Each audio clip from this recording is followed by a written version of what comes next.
All right, class, welcome to the stairwell. My best place to record without the sound of Frozen being playing in the background back here. So, all right, hope everybody's doing well. Hope everybody's staying home, trying not to get sick. And I miss you guys and hope to see you soon. So let's kind of get on topic here. Let's talk about momentum. Momentum. What is momentum? Well, momentum is kind of that thing that makes it hard to stop, right? You ever tried running so hard and then try to stop all of a sudden, but you felt like you kept pushing forward? We sort of kind of call that inertia. So I think of it sort of as inertia, but it's a little bit different from inertia, okay? And inertia is just related to an object's mass. Okay, if I had a really heavy object and I was trying to push it, like that big refrigerator we always talk about pushing, it's got a lot of mass. It's hard to get it going. But what if you did get that thing going? What if it was on roller skates and it was rolling down a hill and it was already moving and you were trying to stop it?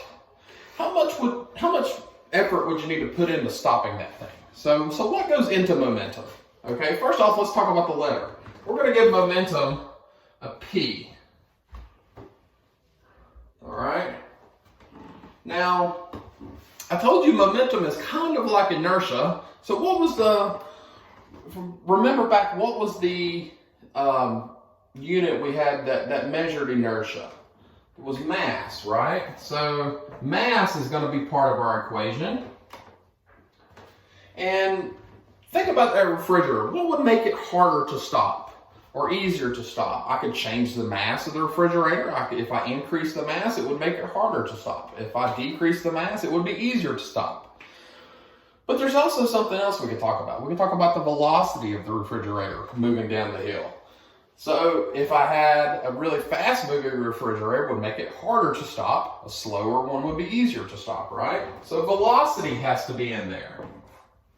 So momentum is basically moving inertia.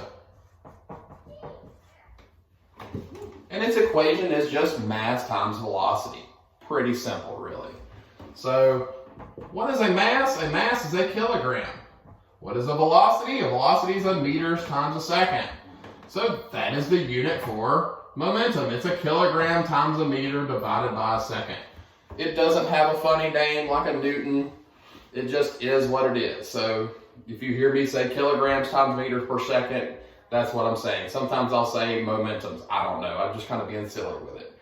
So let's work a quick example problem. These example problems are very easy. They're basically straight multiplication. Let's say I had a 2,500 kilogram car. And that car was moving at 18 meters per second. How much momentum does my car have? Well, it's pretty much a straight multiplication. Pull out your calculator on your phone, multiply these two numbers together, you should get 45,000 kilograms times meters divided by seconds, which is a big number because cars are big objects. They have a large mass and they can go relatively fast. So a car is going to have a lot of momentum. I would not want to be standing in front of a moving car. All right, let's do another simple one. Let's scale it down to maybe a baseball size. So how much does a baseball weigh? A baseball weighs about 0.12 kilograms. All right. Excuse me, 0.13. I had my number wrong. 0.13 kilograms. We're going to throw that baseball at about 36 meters per second. How much momentum does that baseball have now? Well, 0.13 times 36 gives me 4.7 kilograms times meters divided by seconds. Momentum is pretty simple. All right, so after we learn how to calculate momentum, we need to talk about what a change in momentum is. Remember what change is? Change in momentum? I'm going to erase my board here. Remember that change symbol? The change is a delta symbol. So a change in momentum is a change in mass times velocity. Now, very rarely are we going to change the mass of our object. So usually when we're talking about this, we're talking about mass times a change in velocity. So how could you change the momentum of an object? Usually speed it up or slow it down, right? A change in momentum has to occur because of some force. And you can't, and it's not just applying a force, you have to apply a force over some time. If you ever tried to like push your little brother in a wagon or try to speed something up, you have to put a force on that object and you have to apply that force over a longer period of time. If you wanted to change the momentum, you could either increase the force or you could also increase the time of you're pushing the object. And you will increase usually the velocity of the object, which increases the momentum of the object. So we get this little equation called the impulse equation. And it says a force multiplied by a time equals a change in momentum. Now remember this little delta symbol. I moved it over here just to show you it was a change in velocity. It's really, you can move it around, but it's really talking about a change in the total momentum of the object. Now, this is a very important equation. This equation rules most of the safety devices that you have in your daily life. Think about if I fell out of a window or fell off a high object. What would do the damage? Falling doesn't do the damage. It's when that sudden stop at the end. When you have a sudden stop at the end, you are changing your momentum, right? You're going from some high speed to some very low speed, 0, and it happens at a very short period of time. So what do you feel if you fell off something high? You would feel a very large force, right? So, and large forces do damage to our body. So how could we decrease those amount of forces? Well, this is where we get into the relationships. If I wanted to change this side, I have variables on the other side, and these variables are inversely related to one another. So if I increase the time and kept this side the same, that means I would decrease the force being applied. Now I want you to think about helmets, seat belts, airbags, anything safety related. It all comes back to this equation here. If I want to decrease the force on your body, make things safer in other words, we need to increase the time that collision occurs. So when you hit an airbag versus hitting the ground, an airbag slows you down over a longer period of time and makes the force much, much less. If you hit the ground or a concrete or something hard, you slow down all of a sudden, and the forces can be very, very high. Now the other side, it goes the other way as well. If I wanted to increase the velocity of an object as much as possible, how would I do that? Think about trying to hit a golf ball or a baseball, and you're trying to hit that ball as far as you possibly can. Well, how do you make it go as far as you possibly can? You have to increase the velocity as much as you possibly can.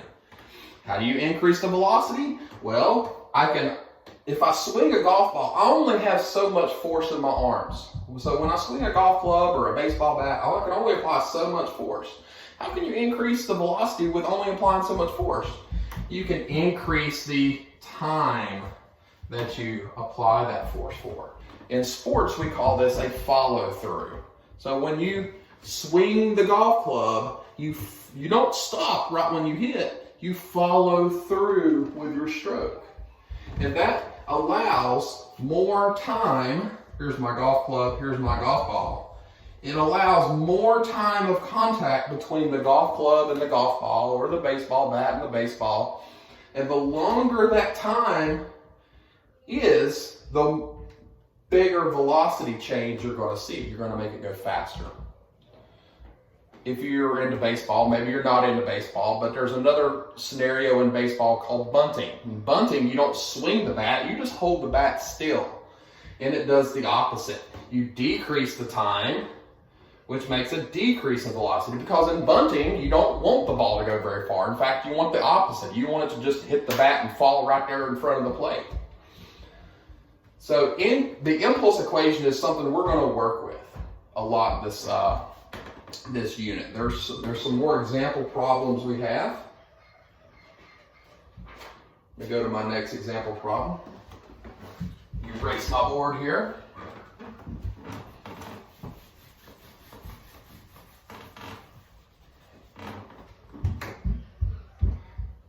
So I think you have an example problem in your notes, and it talks about which will do more damage, hitting a brick wall with your truck or hitting stacks of hay.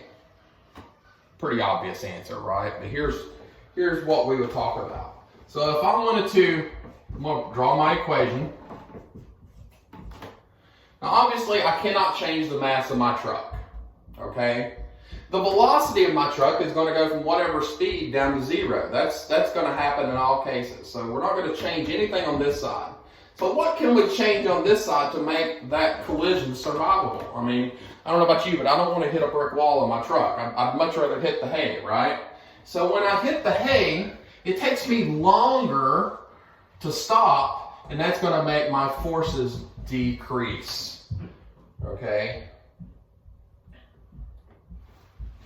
Now, lots of examples. You're going to need to be able to list some examples of safety devices that use this concept. And all you got to do is look around you, okay? In your car, you have seat belts. You have airbags. You have padded dashes. Okay, if you ever looked at an old car, they were all metal dashes. Metal hurts when you hit it, right? It causes damage. So, you can even think about your shocks. Okay, if you've ever ridden a bicycle that doesn't have shocks or a bike that does have shocks, there's a big difference in what you feel, that change in momentum.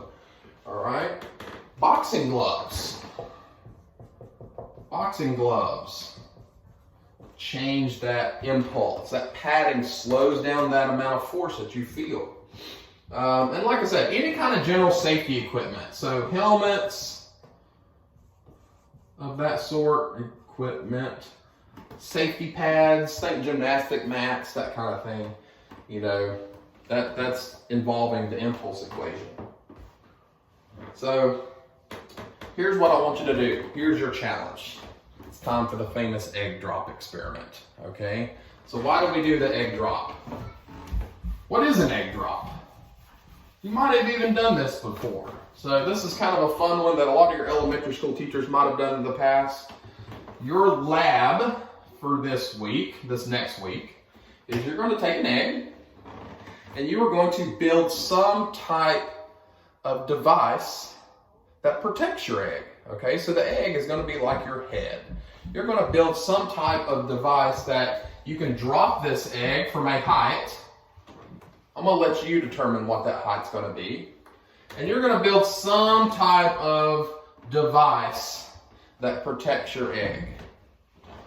Now I'm going to set some rules up. We're not going to do parachutes. I don't want to do parachutes. I want you to build your container. You can use whatever around your house. And I don't want anybody using peanut butter either, because that's too easy. Everybody knows the peanut butter trick. If you don't know what the peanut butter trick is, that's where you take a jar of peanut butter and you shove your egg in the middle of it, and then it doesn't work. It doesn't do anything. So no peanut butter, no parachutes, but that's about the only 2 rules I'm gonna set up. So your goal is to design a device that can let your egg survive a fall. Let's say it has to be bare minimum the height that you are. Like, so 5 or 6 feet is the bare height, minimum height. If you have some other ways of dropping it from a higher platform, you go right ahead and do that. I'd love to see some videos of it. As far as turning something in, if you don't have the opportunity to do a video of it, that's fine. You can just send me a picture. So we'll turn, what do I want to turn in for this project? Maybe a picture of your egg drop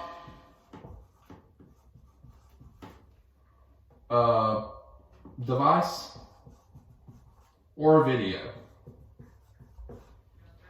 And we can talk about those a little bit after that, okay? go ahead and be working on that stuff.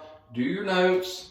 Give me a email with any questions you have. And hopefully I'll see you next time in just a day or two. Goodbye.